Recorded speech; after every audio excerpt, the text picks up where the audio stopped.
तो गाइज आप सभी का वेट खत्म हुआ, बायो की एक ऐसी धमाकेदार वीडियो आ गई है। तो आपकी जो पूरी बायो है ना यार, वो इस वीडियो में बिल्कुल इकट्ठा उसका निचोड़ डाल दिया है, बहुत जान झोंक दी है। वीडियो का लाइक एम रखते हैं हम लोग 300 लाइक्स, तो यार प्लीज कंप्लीट करा देना।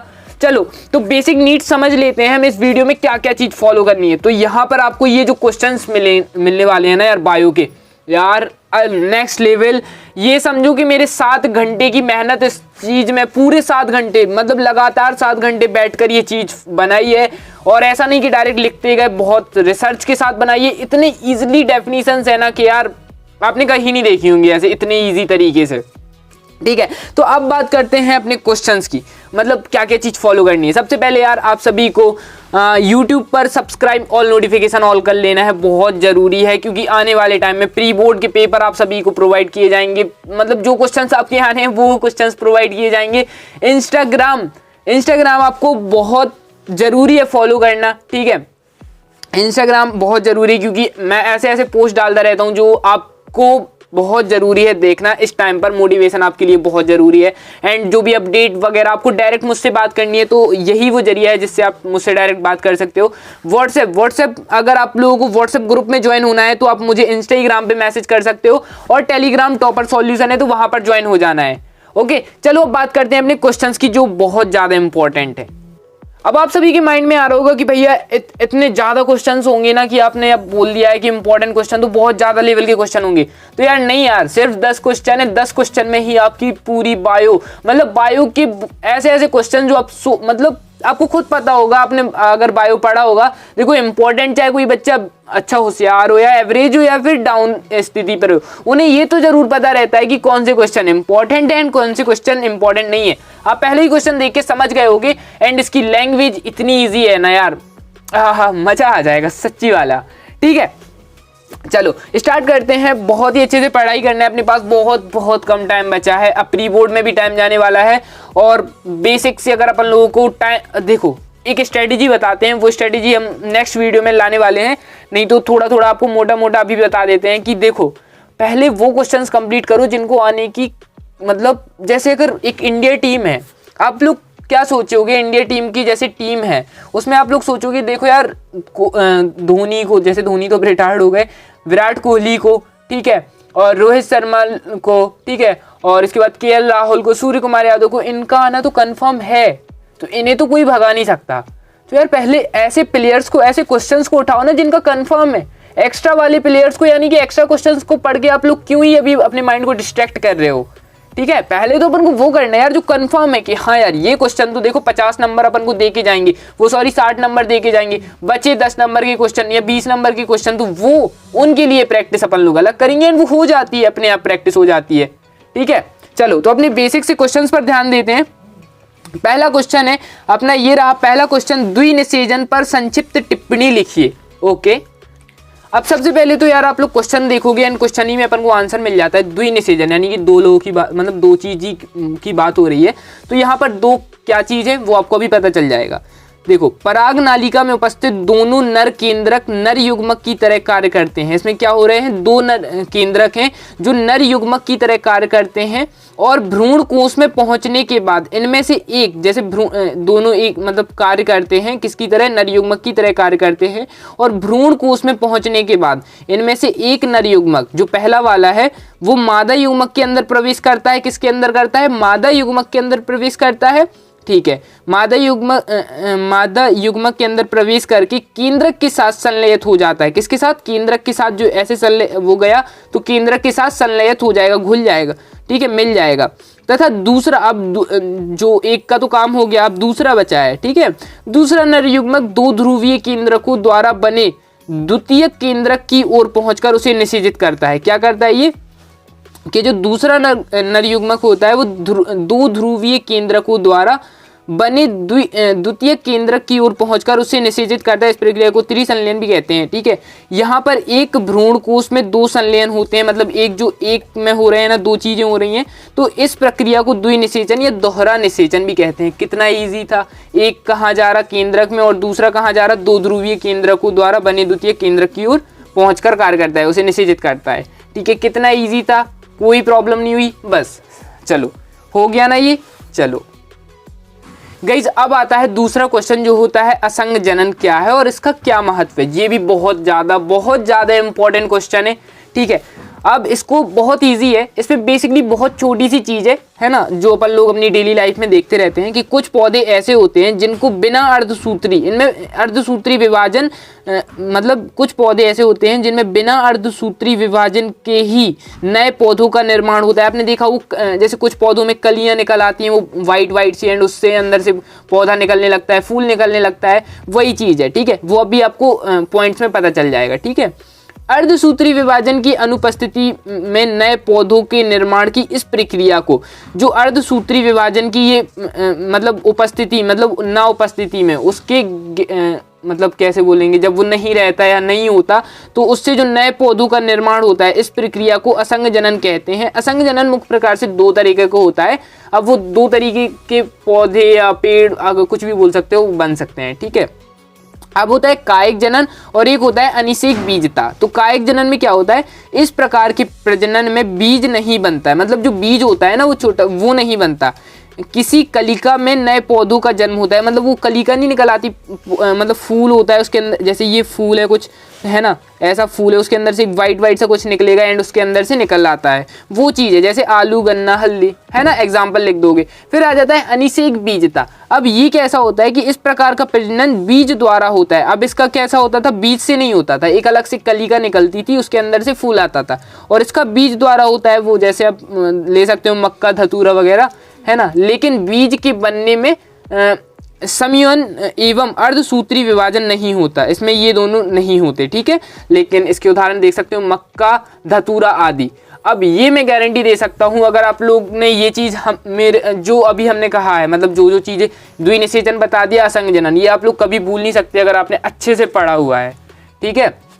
और बहुत अभी गाइज आप सभी के लिए इंग्लिश की भी वीडियोस आने वाली है, बस याद करते चलो। अपना खुद से सेल्फ स्टडी करना बहुत इंपॉर्टेंट है, और जितनी वीडियोस आती जाएं उसको भी देखना इंपॉर्टेंट है ना, क्योंकि हमें भी बहुत सी चीज़ें देखना पड़ता है इधर ऑफलाइन में एंड ऑनलाइन में, है ना, तो बहुत मुश्किल हो जाता है। तो बेसिकली हम आपके लिए 100% देंगे अपना, ठीक है। आपको भी अपना 100% देना है, 110% देना है अभी आपको पास, आपको अभी, ठीक है, क्योंकि बस ये 2 महीने है ना। फिर देखते हैं गाइज, नेक्स्ट क्वेश्चन है अंड जनन, ठीक है। ये अगर अपना देखो, एक तो सिंपल फॉर्म में पूछ लिया जाएगा कि इसकी मतलब व्याख्या कीजिए, प्रक्रिया समझाइए, नहीं तो इसका क्वेश्चन कैसा बनेगा वो आपको बता देते। अंड जनन क्या है, इस प्रक्रिया को, मतलब इसकी प्रक्रिया को समझाना है कि कैसे होता है एंड इसकी प्रोसेस क्या रहती है, तो वो चीज़, ओके। अब गाइज ये वाला आंसर भी बहुत ईजी है, जितना अगर इससे ईजी लैंग्वेज आपको कहीं मिलती है तो यार बहुत अच्छी बात है, क्योंकि ये इतनी ईजी लैंग्वेज आपको मिलने तो नहीं वाली है ना।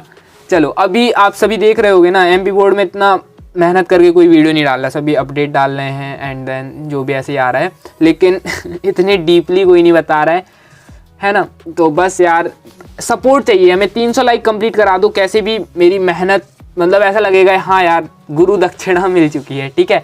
चलो अपना नेक्स्ट क्वेश्चन आता है अंड जनन किसे कहते हैं। तो अंड जनन कोशिका में मतलब क्या रहता है, इसमें जो अंड जनन होता है, यहाँ इसको हेडिंग मान सकते हो, कोशिका से अंडाणु के बनने की प्रक्रिया, जो कोशिकाओं से अंडे बनते हैं, ठीक है, अंडाणु के बनने की प्रक्रिया को अंड जनन या अंडाणु जनन कहते हैं। यह प्रक्रिया निम्नलिखित चरणों में पूरी होती है, ठीक है। मतलब इसको अंडाणु जनन, मतलब कोशिका से अंडाणु के बनने की प्रक्रिया को क्या कहते हैं, अंड जनन कहते हैं या फिर अंडाणु जनन कहते हैं। और ये कितने चरणों में, 3 चरणों में होती है। एक होती है मल्टीप्लिकेशन, दूसरी ग्रोथ फेज एंड तीसरी मैचुरेशन फेज, ठीक है। हिंदी में बोलेंगे गुणन अवस्था, वृद्धि अवस्था एंड परिपक्व अवस्था, ठीक है। तीनों ईजी हैं, कोई भी टफ नहीं है। गुणन अवस्था क्या होती है, जो भ्रूण अवस्था, यानी कि यह अवस्था जन्म से पहले ही हो जाती है, अर्थात भ्रूण अवस्था में ही पूर्ण हो जाती है, समझिए आप, ये भ्रूण अवस्था में ही पूरी हो जाती है, ओके। और क्या होता है कि अंडाशय के निर्माण के समय ही, जो अंडाशय जब बनता है, जब अंडाशय निर्माण होता है के समय ही प्राथमिक जनन कोशिकाओं अंडाशयी पट्टिकाओं के रूप में एकत्रित हो जाती हैं, ओके। चलो ये भी हो गया, जब वो निर्माण होती है तो वो जो अंडाशयी पट्टिकाएं के रूप में वो पहले ही एकत्रित हो जाती हैं, इकट्ठे हो जाती हैं। फिर आता है ग्रोथ फेस, यानी कि वृद्धि अवस्था।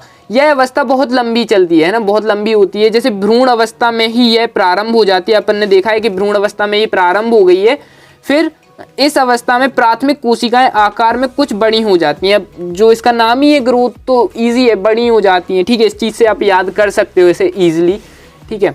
परिपक्व अवस्था, इस अवस्था में जब पुट्टिका परिपक्व होती है, जब अब पूरी हो जाती है, परिपक्व हो जाती है, तब उसमें उसके उपस्थित प्राथमिक कोशिकाओं में अर्धसूत्री विभाजन होता है, ठीक है। उसमें उपस्थित जो प्राथमिक कोशिकाओं में क्या होता है, अर्धसूत्री विभाजन होता है। अर्धसूत्री विभाजन के बाद द्वितीय कंडाणु का निर्माण होता है। बहुत इजी हो गया ये 3 क्वेश्चन गाइज, आप 100% श्योरिटी के साथ आप कर सकते हो कि ये आपको मिलने वाले हैं। और जो अभी आपके आने वाले 7 क्वेश्चन है वो भी बहुत ज़्यादा इंपॉर्टेंट है, ठीक है। चलो क्वेश्चन नंबर 4 देख लेते हैं। अब इसे कंफ्यूज करने के लिए 2 तरीके से क्वेश्चन पूछा जाता है, या तो लिंग संलग्न वंशागति यानी कि सेक्स लिंक्ड इनहेरिटेंस किसे कहते हैं, या सेकंड फॉर्म में पूछ लिया जाता है, या बदल के क्वेश्चन आ जाता है कि मनुष्य में लिंग संलग्न वंशागति को उदाहरण सहित समझाइए।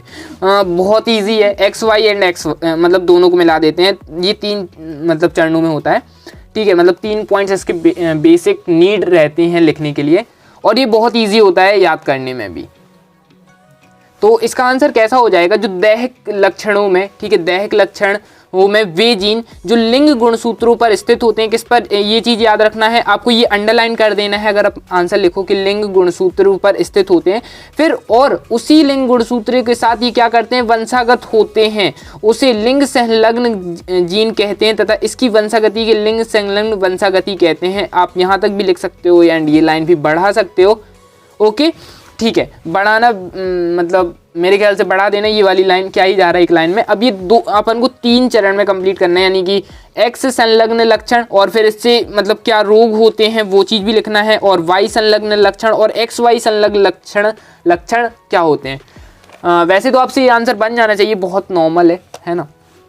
बस थोड़ा सा जो सिस्टमैटिक अपन को ढंग से करना है वो चीज़ याद रखना। अब एक्स संलग्न लक्षण में क्या होता है, ऐसे लक्षण जिनमें जीन एक्स जो किस में होता है, इसमें एक्स गुणसूत्र में असमजात खंडों पर स्थित होते हैं, किस पर होते हैं, एक्स पर होते हैं, और एक्स संलग्न लक्षण कहते हैं। जो एक्स से रिलेटेड अपन को उत्पन्न रोग होते हैं तो वो लिख देना हीमोफीलिया, आप ये लिख दोगे, ये नॉर्मल नेम है, एंड निंदिता भी लिख सकते हो, ठीक है। और फिर इसके बाद वाई संलग्न लक्षण, ठीक है, इससे कौन कौन से होते हैं, कर्ण पल्लव और मोटे बाल, आप डेफिनेशन भी देख लो। ऐसे लक्षण जीन जो वाई गुणसूत्र के असमजात खंडों पर स्थित होते हैं उसे वाई संलग्न लक्षण कहते हैं। अब आता है दोनों को, एक्स वाई संलग्न लक्षण। तो ऐसे लक्षण जिनमें एक्स तथा वाई गुणसूत्र के समजात खंडों पर स्थित होते हैं, मतलब दोनों पर होते हैं वो चीज, इनकी वंशागति स्त्री व पुरुष के समान, ठीक है, आविशुमल लक्षण की भांति होती है। जैसे इसमें क्या हो जाएगा, गुर्दे का रोग, इसमें ये आ जाएगा नॉर्मल, जिसमें दोनों एक्स वाई मतलब पुरुष स्त्री दोनों में समान लक्षण की भांति होता है, तो आप नॉर्मल ये लिख सकते हो, गुर्दे का रोग, ठीक है। और इसमें वाई अकेला और इसमें एक्स अकेला हो जाएगा। तो मतलब ये 3 आंसर लिखना है, बहुत ज़्यादा इंपॉर्टेंट क्वेश्चन है। एंड गाइस गला ख़राब है तो आवाज़ अप डाउन हो सकती है, ठीक है, मतलब कभी सही भी आ सकती है, कभी ऐसा भी हो जाएगा यार अजीब सर क्या हो गया, है ना। एंड हाँ, ऐसी वीडियोस बड़ी होने वाली हैं। देखो यार, जहाँ तुम लोगों को डायरेक्ट 50-50 नंबर के, मतलब ये क्वेश्चन आप ऐसा समझो कि डायरेक्ट भगवान लिख के दे रहे हैं, मतलब इनकी श्योरिटी 99.9 में तो 100% भी कह दूँ, लेकिन कहा नहीं जाता ऐसे। लेकिन हाँ यार, ये इनकी पॉसिबिलिटी बहुत ज़्यादा है। आप किसी भी सर से, ट्यूटर से, किसी से भी पूछ लेना कि सर ये क्वेश्चन इंपॉर्टेंट है कैसे, कि यूट्यूब वाले ऐसी फर्जी वीडियोस बना देते हैं, तो आप किसी से भी पूछ सकते हो, ठीक है। तो अगर आपसे आधा घंटा या 20 मिनट या 25 मिनट लेकर आपको 50-40 नंबर पूरे मिल रहे हैं, तो इससे बेस्ट क्या हो सकता है यार, आपकी परसेंटेज बढ़ सकती है, समझो, ठीक है। ये टाइम अगर आप लोग रील्स पर, पता है, 2-2 घंटे 3-3 घंटे ऐसे ही निकाल लेते हो, पता नहीं चलता आपको, है ना। यौन, चलो नेक्स्ट क्वेश्चन देख लेते हैं। यौन संचारित रोग यानी सेक्सुअल ट्रांसमिटेड डिसीज, इससे क्या होती है यौन संचारित रोग, बहुत मतलब बहुत बड़ी बीमारी होती हैं इस चीज़ से। ऐसे रोग जो असुरक्षित यौन संबंध के द्वारा फैलते हैं उसे यौन संचारित रोग कहते हैं। जैसे एड्स हो गया, ये बहुत ही कॉमन है, मतलब बहुत ज़्यादा होता है। यह एक घातक यौन संचारित रोग है, HIV वायरस के द्वारा फैलता है। प्रारंभ में इसके लक्षण तो दिखाई नहीं देते, मतलब शुरू में नहीं पता चलता है इसका, लेकिन जब तक पता चलता है तब तक यह पूरे शरीर को प्रभावित कर चुका होता है। यह किसी संक्रमित व्यक्ति से स्वस्थ व्यक्ति में फैलता है ना। चलो, इसके लक्षण क्या होता है? निरंतर ज्वर आना, पेशियों में दर्द, रात को अचानक से पसीना आना, शरीर में भार, निरंतर कमी आदि। ठीक है, इसके बाद इसके सुझाव क्या हैं? तो इसके सुझाव भी बहुत मतलब ये लिखे हुए हैं। यह भी एक यौन संचारित रोग है, लेकिन एड्स के जितना घातक नहीं होता, लेकिन एड्स लिटरली गाइस बहुत ज़्यादा घातक होता है। यह नाइजीरिया गोनोरिया नामक जीवाणु के द्वारा फैलता है। यह रोग संक्रमित व्यक्ति के साथ यौन संबंध बनाने से फैलता है। ठीक है, एंड इसके भी कुछ प्रिकॉशंस लिए जाते हैं ना, जैसे कॉन्डोम हो गया एंड काफ़ी चीज़ें हो गई है ना। चलो, इस लक्षण क्या हो जाता है? सूत्र मार्ग में अत्यंत जलन होना। ठीक है, मूत्र मार्ग में यहाँ पे माँ लिखा है। ठीक है, मूत्र मार्ग में अत्यंत जलन होना, स्त्रियों की महामारी प्रवाहित होना, हाँ यही लिखा है, जनन अंग में सूजन आना। ठीक है, ये इसके लक्षण होते हैं और यहाँ पर एड्स के ये रहे। ठीक है, तो ये वाला क्वेश्चन बहुत ज़्यादा इंपॉर्टेंट है, बहुत बहुत ज़्यादा। ठीक है, बहुत ऐसे नहीं बोलने हैं, बहुत। ठीक है, चलो नेक्स्ट क्वेश्चन आ जाता है डीएनए वाला, मतलब ये बहुत ज़्यादा डीएनए रिलेटेड एक और था आई थिंक यहाँ पर, वही नहीं अभी तो इधर पे नहीं। ये वाला इसका दूसरे फॉर्म में भी पूछ सकता है और इसके भी रिलेटेड मतलब डीएनए पुनर्योजक तकनीक का मानव हित में उपयोग बताइए। तो ये वाला बहुत ज़्यादा इंपॉर्टेंट है, बहुत छोटा सा आंसर है, इंसुलिन। ठीक है, हेडिंग डालनी है आपको इंसुलिन, यहाँ पर ये कर देते हैं। ठीक है, चलो अब आपको इंसुलिन डालकर ये लिखना है। अब ये इंसुलिन है क्या सर, ये तो बताओ। तो यह एक प्रोटीन है जो दो पॉलीपेप्टाइड श्रृंखलाओं का बना होता है। एक ए होती है और दूसरी बी, जिसमें ए में 21 अमीनो अम्ल होते हैं और बी में 30 अमीनो, यानी कि श्रृंखला 30 अमीनो अम्ल से बनी होती है। ठीक है, और इसमें वयस्कों में होने वाली मधुमेह का नियंत्रण इंसुलिन के द्वारा होता है। जो मधुमेह का नियंत्रण किया जाता है ना वयस्कों में, मतलब आप लोग समझ रहे होंगे। ठीक है, वो किस में किया जाता है? इंसुलिन के द्वारा ही किया जाता है। अब प्राकृतिक रूप से इंसुलिन का स्त्राव मनुष्य के अग्नाशय की उपस्थित बीटा की कोशिकाओं के द्वारा होता है तथा इसी के अल्प स्त्राव से मधुमेह रोग होता है। ठीक है, ये लाइन अगर आप लोग लिखना चाहो तो ठीक है, वरना यहाँ तक आंसर बेस्ट रहेगा। बाकी यहाँ जब लिखा है तो प्लीज़ लिख लेना। ठीक है, क्योंकि यहाँ तक हो जाएगा। मेन चीज़ अपन को इंसुलिन के बारे में पूछा था, तो इंसुलिन अपन को बता देना है कि दो पॉलीपेप्टाइड श्रृंखलाओं से बना होता है। एक ए श्रृंखला होती है, दूसरी बी श्रृंखला होती है। ए श्रृंखला, ठीक है, ये आपस में डाइसल्फाइड, ठीक है, डाइसल्फाइड बंधों द्वारा जुड़ी होती हैं, जहाँ ए श्रृंखला 21 अमीनो अम्ल तथा बी श्रृंखला 30 अमीनो अम्ल की बनी होती है। कितना इजी था। ठीक है, 7वां क्वेश्चन है माइक्रोजिया क्या है, इसकी उपयोगिता लिखिए।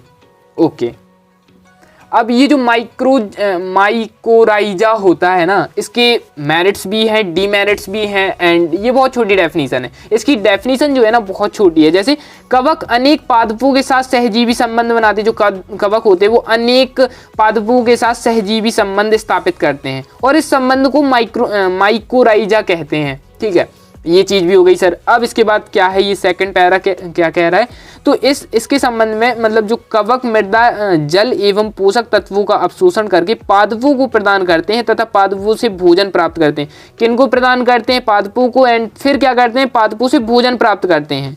अब इसका डीमेरिट, सर ये चीज़ तो हो गई, अब ये खाना वाना इन लोगों ने मतलब खा लिया कैसे। अब इसके मेरिट डीमेरिट्स बोल रहे थे, वो चीज़ कैसी है तो वो भी बता देते हैं। इनके रोगजनक सूक्ष्म जीव भी मृदा में पाए जाते हैं, चलो ये हो गया, तथा पौधों में रोग उत्पन्न करते हैं, चलो सर ये हो गया डीमेरिट। लेकिन ये जीवाणु पादपों के रोगाणुओं से बचाते हैं, देखो ये मेरिट्स हो गया है ना। अच्छाई भी है, बुराई भी है सर। ठीक है, चलो वीडियो यार लिटरली बहुत ज़्यादा बड़ी हो गई है, लेकिन चलो 3 क्वेश्चन ही और बचे हैं, जल्दी से उन्हें भी कर लेते हैं।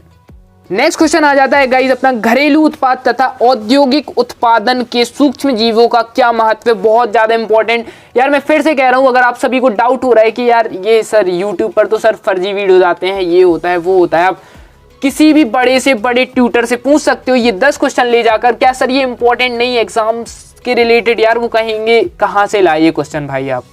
ठीक है, लिटरली उनका रिएक्शन यही रहने वाला है कि यार ये क्वेश्चन तो हर साल आते हैं, इनका आना तो कंफर्म ही है। ठीक है, अब लोग देख लेना ट्राई करके। ठीक है, चलो घरेलू उत्पाद के सूक्ष्म जीवों का बहुत बड़ा योगदान होता है, इनके द्वारा विभिन्न खाद्य पदार्थों का उत्पादन होता है, चलो ये भी हो गया। ओके, अब इसमें जैसे में क्या है सर, जो लैक्टोबैसिलस जीवाणु होता है वो दूध से दही का निर्माण में होता है। इसके अलावा इडली, डोसा, ब्रेड, पनीर आदि में भी इसका उत्पादन में किया जाता है। ठीक है, चलो औद्योगिक क्षेत्र में भी सूक्ष्म जीवों का बहुत बड़ा योगदान होता है। जैसे ईस्ट का प्रयोग प्राचीन काल से ही वार्डन बियर है ना, और विस्की, ब्रांडी, रम आदि के मतलब उत्पादन के लिए किया जा रहा है ना, अभी भी होता है। ओके, चलो अब प्रमुख एंटीबायोटिक एंड पेनिसिलिन का उत्पादन भी पेनिसिलिन, ठीक है, नोटिटम नामक सूक्ष्म जीव से ही होता है। ये हो गया घरेलू उत्पाद तथा औद्योगिक उत्पादन के सूक्ष्म जीवों का क्या महत्व है, पता चल गया। लेकिन महत्व भी कैसी कैसी चीजों में हो रहा है वो भी आपको पता होगा। ओके, नेक्स्ट क्वेश्चन आ जाता है, जैव विविधता में क्षति से क्या कारण है? तो इसका हो जाएगा अंधाधुंध वनों की कटाई जैव विविधता की क्षति का प्रमुख कारण है। जो अभी मतलब बेमतलब की कटाई हो रही है, जो मतलब बेमतलब की आप लोग कह सकते हो कि फर्नीचर जो जितना अपन को चाहिए एंड काफ़ी चीज़ों के लिए इसकी पेड़ों की कटाई हो रही है। ठीक है, अंधाधुंध जिसे कह सकते हैं। ठीक है, चलो गैर कानूनी रूप से वन प्राणियों का शिकार हो रहा है, ये भी बहुत सही चीज़ लिखी है। ठीक है, नेक्स्ट है मनुष्य की क्रियाकलाप से वनों में लगाने वाली आग। हाँ, ये लोग अपने फायदे के लिए जंगलों में आग लगा देते हैं। और फिर उसके बाद अत्यधिक प्रदूषण, ये भी मतलब ये कुछ ऐसे पॉइंट्स हैं जिन्हें अपन खुद कम कर सकते हैं। ठीक है, और वन्य प्राणियों को पर्याप्त खाद्य सामग्री ना प्राप्त होना, ये चीज़ तो वैसे भी नहीं होती है ना। चलो नेक्स्ट क्वेश्चन आ जाता है, ये भी महा इंपॉर्टेंट, जैव विविधता का संरक्षण क्यों आवश्यक है? इसके लिए सरकार को क्या कदम उठाने चाहिए? तो अपन लोग ये बिना सोचे भी लिख सकते हैं कि जंगली जानवरों की परिस्थितियों तंत्र में जैविक घटक होते हैं। ये जंगल में विभिन्न जीवों की संख्या को सीमित रखने में सहायक होते हैं। यदि इन्हें नष्ट कर दिया जाएगा तो जंगल में अन्य जीवों की असंतुलन की स्थिति पैदा हो जाएगी। और मतलब जो जैव विविधता का संरक्षण अगर अपन लोगों ने नहीं किया तो क्या क्या चीज़ें हो सकती हैं वो आपको इस आंसर में लिख देनी है। ठीक है, मतलब उनका मतलब जो प्रकृति का जो संतुलित बनाए रखे हैं ना जीव, वो सब बिगड़ जाएगा, सब खराब हो जाएगा। इनके संरक्षण के लिए सरकार को क्या कदम उठाने चाहिए? तो वनों की आवश्यक कटाई पर रोक लगानी चाहिए। अनावश्यक कटाई पर मतलब जो फालतू अंधाधुंध कटाई हो रही है उस पर रोक लगानी चाहिए। वृक्षारोपण का कार्यक्रम चलाना चाहिए। जंगली जीवों का शिकार पर रोक लगानी चाहिए। गाइस फाइनली अपनी वीडियो के ऑल क्वेश्चन ऐड हो गए। टॉपर सॉल्यूशन आपका बहुत साथ देने वाला है। आने वाले टाइम पे बोर्ड एग्जाम से रिलेटेड बहुत ज़्यादा वीडियोस आने वाली हैं, तो प्लीज़ यार चैनल को सब्सक्राइब करके रख लो। तुम्हारे भैया साथ देने वाले हैं बहुत ज़्यादा लेवल पर आपका। ठीक है, अभी नेक्स्ट वीडियो भी आप सभी की तैयार हो रही है बायोलॉजी से रिलेटेड, उसके लिए भी आप सभी तैयार रहो। बहुत ज़्यादा मेहनत की जा रही है यार, लिटरली जितने भी क्वेश्चन बना दिए हैं वो प्लीज़ फॉलो कर लेना। वीडियो का लाइक एम है 300 लाइक्स, तो उन्हें प्लीज़ कंप्लीट करा देना। होप सो गाइस ये वीडियो आप सभी को पसंद आई होगी। पसंद आई तो प्लीज़ वीडियो को लाइक कर चैनल सब्सक्राइब जरूर कर देना। Thank you so much for watching.